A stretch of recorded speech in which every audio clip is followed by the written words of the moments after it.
यानंतर बातमी आहे थेट नंदुरबारमधून। नंदुरबार जिल्ह्यातील सातपुडा पर्वतरांगेत तुफान पाऊस झालाय आणि त्यामुळे महाराष्ट्र आणि गुजरातला जोडणाऱ्या पिंपळकुटा गावाजवळ असलेल्या पुलावरून पाणी वाहत आहे। हातणी नदी पुलावरून पाणी जात असल्याने मार्गावर वाहतूक बंद झाली। या संदर्भात अधिकची अपडेट घेऊयात आमचे प्रतिनिधी सागर निकवडे यांच्याकडून। सागर, आपण पाहतोय पाणी मोठ्या प्रमाणात साचलेलं आहे आणि एकंदरीत आपण जर बघितलं तर अनेक गावांचा सुद्धा संपर्क तुटला असल्याची माहिती। नेमकी सध्याची काय परिस्थिती?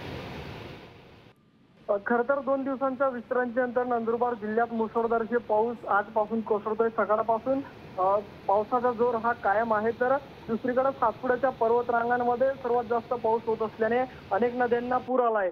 तर महाराष्ट्र आणि गुजरात या 2 राज्यांना जोडणारा महत्त्वपूर्ण हा पिंपळकुटा गावानजीकचा पूल आहे आणि या पुलावर मोठ्या प्रमाणात पाणी वाहत असल्याचं आपल्याला पाहायला मिळतंय। आखडी नदीवरचा हा पूल आहे आणि यामुळे या नदीवर आलेल्या पुरामुळे दोघीकडची जी वाहतूक आहे ती सध्या बंद झालेली आहे। दोघीकडे वाहनांचे रांगा ज्या आहेत ते रांगा लागलेल्या पाहायला मिळत आहेत। निश्चितच या संदर्भात अपडेट पुढे घेत राहू। तुर्तास धन्यवाद दिलेल्या माहितीसाठी।